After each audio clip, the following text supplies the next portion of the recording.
Good morning. Happy last day of the decade. I hope it's a happy day.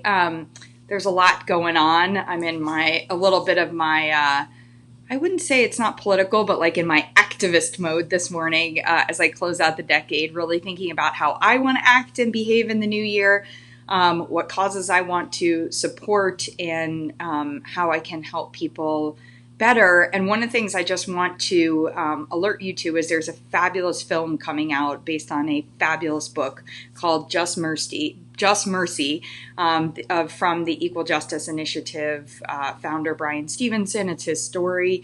I so highly recommend it. And the other place that I really love is in the space of gun violence, just really looking at how we can all come together for common sense, for everyone to feel hopefully more safe and happy and healthy in the new year.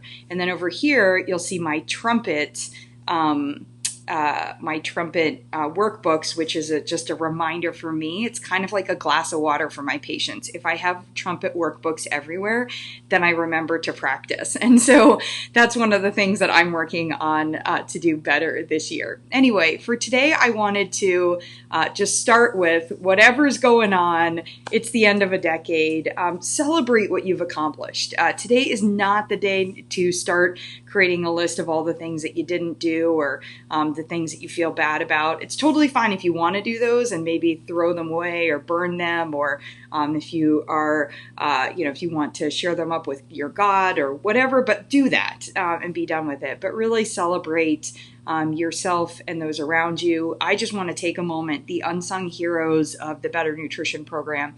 We had quite a morning this morning, and I am so grateful for a team behind the scenes that helped us. So super awesome on that part. So leaving all of that from a celebration, I wanted to talk about what I think is probably one of the most game-changing topics, most important things for us to be looking into in 2020, because now more than ever, we have the ability to get information about our health. And the challenge with getting that information is, unfortunately, we have a lot of quick fixes and easy responses and things that are just directionally not taking people to better outcomes. So if you're here, you hopefully, like me, believe in nutrition assessment and believe in the power of nutrition to improve outcomes, but also understand that when total nutrition is not better, it is something that can detract from outcomes. So I wanted to walk you through live a presentation that I gave earlier this year to some healthcare practitioners who responded. We had a really great conversation about why this is so important. Some of you may have joined me for conversations about micronutrient testing, or joined me and Amanda Archibald for conversations about DNA testing. There's so much testing that we can be doing today, but as a practitioner, I actually didn't learn in school about ADIME, but many dietitians did. I think it came about after I was through school. And assessment is really, before you can diagnose, before you can implement, before you can put a plan together, before you can evaluate it, you have to assess. And no matter what we do with these other tests, like a lab test, being able to tell us that, we have somebody is insufficient or just not, where they're tracking within their levels, we're seeing something directionally go the way we don't want to see it. The answer to that is not always providing that nutrient, right? If we see genetic testing, if we today we have, and Amanda did a great job in our training session on MTHFR, it's like, yes, if you have MTHFR, but it just doesn't mean take methylfolate and call me in a year. It's really, let's figure out what's going on. And of course, as all of you know, one of those big things of what we want to figure out what's going on is our digestion, but there's more to it. So as I said, I'm going to walk you through some slides. If any of you are going to Integrative Healthcare Symposium, this is the group that I often present with and affiliated with that. It's Integrative Practitioner. If you have any questions, let me know. Look forward to hearing any of your comments. If you want to just say hi, always love that part too. All right, so let's get over to the slides. not to that. Okay, so probably a good place for us to start, which is just what's the definition of nutrition, right? We have to have a definition of better nutrition because the definition of nutrition is not better. It just says the act or process of nourishing or being nourished, the sum of processes by which an animal or plant takes in and utilizes foods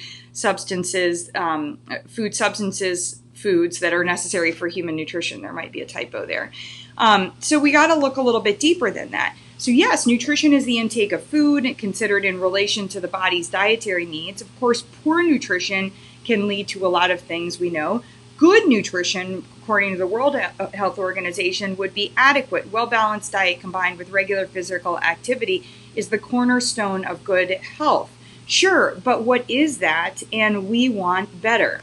So as many of you have seen, I've given the definition of better nutrition, gives the body what it needs to run better while avoiding ingredients that can irritate, overwhelm, or disrupt its functions, or do all of these things. But the problem that we actually have is that we don't have assessments. Historically, we haven't had assessments, or we haven't been looking at, and a lot of these newer tools that are coming out are not looking at what is total nutrition and how do we do total nutrition assessment to make sure that we're figuring out the most important thing, which is the root cause and the role of nutrition in that root cause. Like, is nutrition exacerbating something, or is nutrition going to be used to treat and optimize? So what we want to look at is, a lot of times there are assessments that are just missing things. So a micronutrient assessment, one of my favorite ones to rip on, if you do a blood test and then you find out that somebody is low in something, is the answer to increase it? No, the answer is to figure out, why are they low? Are they not absorbing it? Are they getting in too much of a nutrient that conflicts with it? Are they getting in a form that doesn't meet, that their body can't absorb well? There are all sorts of different, are they taking a medication that's interfering? Is there something in their water that's interfering? So these are the things that we need to know. So when we come to nutrition assessment, what we want to really think about is, first, we have to think about all the different ways that people are taking in nutrients today.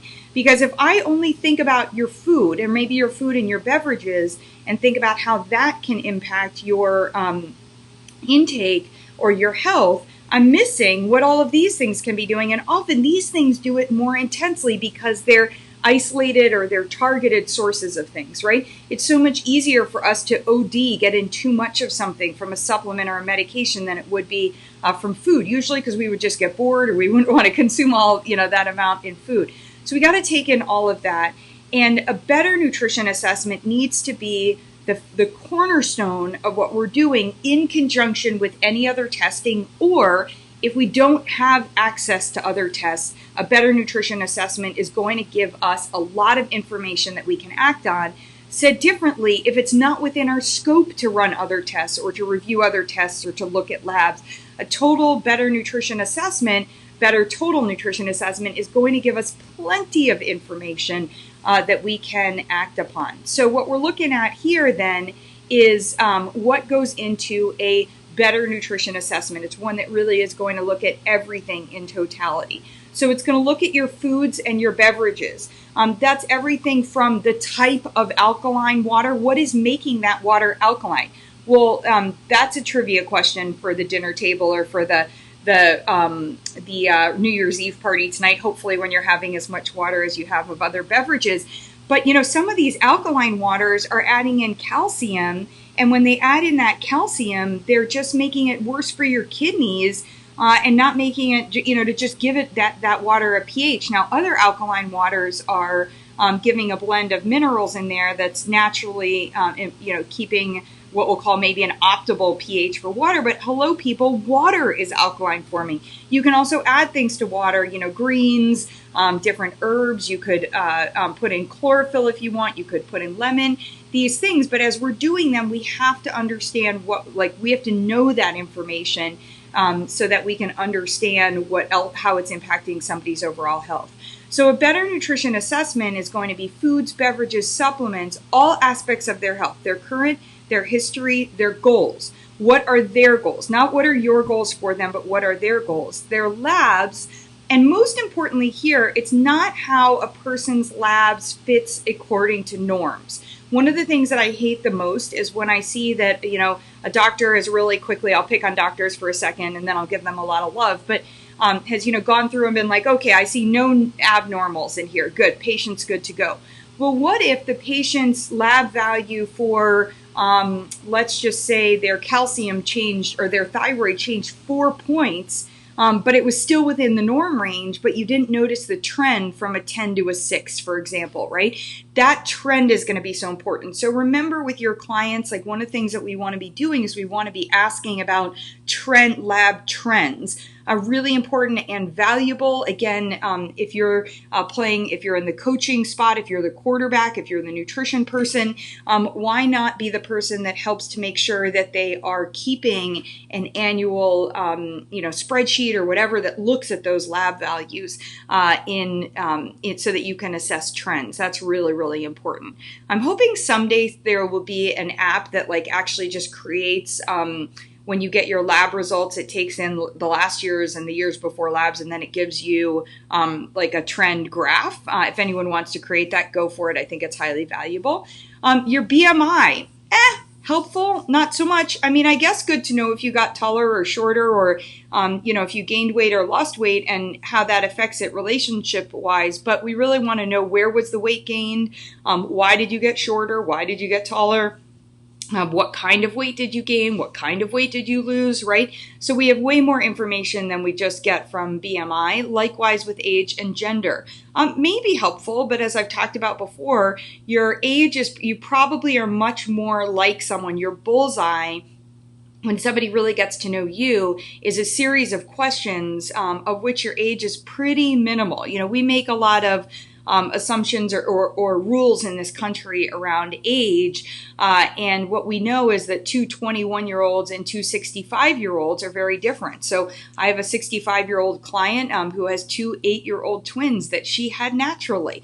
So she is much more similar from a health standpoint to other parents who are raising 8-year-olds and, where her health is and that sort of thing, than she might be to a 65-year-old who is spending time with their grandchildren or their great-grandchildren, right? And had their kids in their 20s. Medications, of course, going to play key roles. Their preferences, the preferences and lifestyle. This is why what is so important in a total nutrition assessment is that you learn about these things. You learn about how somebody perceives their life, but also what preferences they have. Because at the end of the day, our job is actually not to do battle with their preferences, but to help them understand within the scope of their preferences how they can give their body what it needs to run better. So that's really what goes into a total nutrition assessment. And when you have that, you have the most complete picture. Now, why is this a huge opportunity for you? Well, you should be the person who is doing the total nutrition assessments. You could be doing, if you're doing our sugar shakedown, you could be doing the added sugar evaluation, sharing that information with other practitioners. If you are not the practitioner that tests and records and orders the hemoglobin A1C for your patient, but you have that information, then you could be talking to and partnering with the doctor and the practice that your patient goes to do that. And you could be doing the total nutrition assessment to see if shifting their added sugar and shifting their carbohydrate and maybe even shifting some of the nutrient intake, as we're going to talk about in the sugar shakedown, maybe getting in different kinds of fibers, maybe getting in magnesium, alpha lipoic acid, green tea, like chromium, some of these other nutrients is going to help their body and prevent that glycation. And in 90 days of coaching your client through that, you're going to see that they can actually move from pre-diabetic to healthy, or they can move from diabetes to pre-diabetic without medication. And that's all based off of an evaluation and assessment, a total nutrition assessment that you're able to do. Likewise, in February, when we do our heart health program, you'll be able to do the same thing to really help understand what's driving your patient's elevated cholesterol. You know, we live in a society where it's like, oh, your cholesterol is elevated, there's a pill for that, right? There actually isn't a pill for that.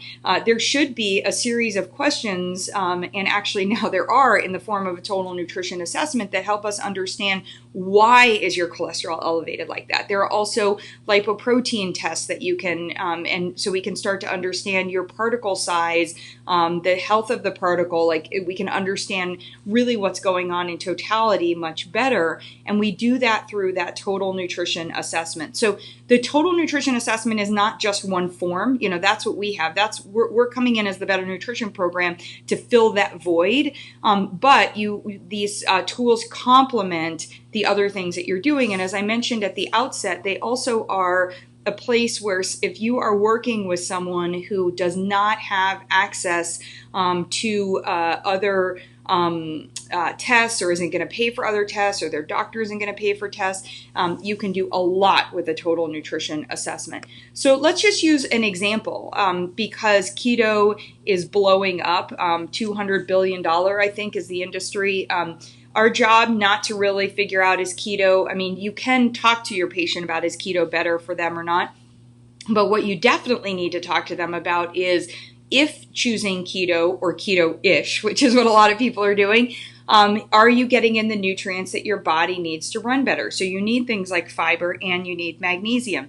And when you start from a magnesium standpoint when you start to follow keto, you'll start to realize, and this is too small for you to see, but you rule out a lot of things. You know, a lot of this whole category of grains and beans and, certain nuts and seeds, or the amount that you can have of them if you're really trying to stay in ketosis. But you also can identify that there are things like cacao nibs and hemp seeds and others that won't impact your carb intake and will help you stay in ketosis, that could also be that are also good sources of magnesium. But you have to check on that part, because it might mean that, you know what, if they're keto, that they really have to up their game from a magnesium standpoint, and it's going to need to look differently from a supplement standpoint, especially also taking into account what other things they're getting from a food standpoint. A lot of standpoints in there, like calcium, for example. How much calcium are you getting, and where are you getting in your iron? I have a lot of clients who are keto who are supplementing iron around their workouts. Well, that's going to interfere, your iron, your calcium, your magnesium, with absorption. So you just want to make sure that you're not that your supplement game is not only dialed in with the right kinds of supplements, but also with the when you're taking them, and that's going to be a factor. And then remember, we have to ask about those preferences in their lifestyle to make sure that they're getting in that how you're suggesting they take things in is going to work within their lifestyle, so that their keto can actually be their keto, the one that delivers their body today what it needs to run better. And of course, you're always going to want to be taking a peek at acid reflux and digestion and skin health and all of that stuff. Many of you have heard me talk about that, and why total nutrition is going to be so important on that front. I'll give you a preview a little bit of what we're going to be talking about in February, just so you can get your heart health hat on. I know many of us are in the sugar, and I was so pleased to see that the New York Times was tackling sugar in a 7-day challenge. Because of course, all it does is take 7 days to, completely redo decades of a way you consume something, right? No, I'm just teasing them. But it is nice to see that they're doing that. It's very in line with our sugar shakedown. And one of the reasons I did the sugar shakedown and doing it in January, it is the perfect precursor to heart health. So much of heart health is about, we were talking about glycation before, but also about really understanding from a heart health standpoint, where are you getting in sugar? Because that sugar is going to affect so many things. It's going to affect our eye health. It's going to affect our heart health. Triglycerides are one of those that I think we've been really confused on over a long period of time. And it's where I see people who are even following a plant-based diet make mistakes with their cholesterol. So I think it's going to be really important. And what we'll be doing in the heart health one is we'll be using this evaluation to go over that part. So that is what I wanted to do on that part for us, and go over better nutrition assessment. total nutrition assessment. This is something that you can't choose to do or not do. Really, the only thing that I want to offer you is a choice to make it super easy for you to do it, or take the time yourself. I totally understand finances. There are two reasons that I didn't take the time myself. One, I've been doing this for a long time, so I accrued a lot of those questions. And so what I realized is I will have the questions that I want to ask my patients, but I go off on tangents. You guys have heard me talk, right? Or my patient will say something and we go over here and I was still on questions over here. And so having the papers to go through and ask them the questions, and ideally having them fill out those questions ahead of time, is just such an easier way. So for me, it was easier. The other part is I don't know all the questions today. And that was a really important one for me to hone in on, which is, a lot has changed. We're talking about DNA testing, micronutrient testing, stool, GI map testing, all this stuff that we can find out information about. And so I wanted to go to my colleagues who are experts in their different areas and say at that point, what are the questions you wish you had answers to? Or said differently, if you had these answers for most of your patients, would it improve the time that it takes you, the outcomes, the conversations you have with your clients? And they're like, yes, yes, yes. And for that part, it's like, okay, this is why we have better nutrition assessment tools. So that's what I got for you today in terms of, wanting to go through how and why it's so important to do these total nutrition assessments, but also that this is what you want to offer. You want to market this. The language that I gave you, what I just talked to you about, like if you need those slides or if those slides are helpful, let me know. That's what you want to be sharing. Going in and talking to a doctor about like, I'm a nutritionist or I'm a dietitian and, it's going to be great. You're going to send your clients to me and I'm going to do a meal plan or, whatever. No, like you want to go in and say to your doctor, hey, like I know you ask on that one line in your intake form about supplements, but let me give you 3 reasons total nutrition assessment is so critical to your practice. And then I make it really easy and I'll send you those forms over with my assessment, with what I want to work on. In fact, you could send a lot of your clients to me while they're getting their labs done, and then I could send this over and then you would have all that information and you could work with them at that point. So a lot of great collaboration opportunities in addition to, of course, our programs. So I hope to see you all in the Sugar Shakedown, and I hope that everybody has an awesome end of 2019, whether you are doing it from your couch. And by the way, props off. I'm a little about this year. I don't usually go out for New Year's. This year, a friend of mine's having people over.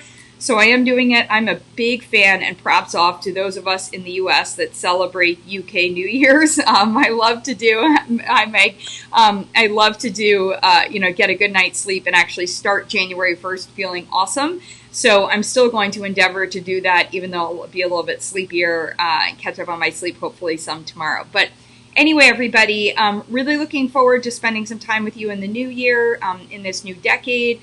And let's not forget, I fundamentally believe we've got all signs pointing in this direction. 2020 is the decade of personalization. You as a practitioner have never been more needed because a computer does algorithms. They don't do personalization. So you are the person that does the personalization for your client, and remember to remind them of that and those that could refer you clients. All right, everybody, have a good one. It was great to see you. And if I missed you live and you have questions, drop them in the comment section. Take care. Bye.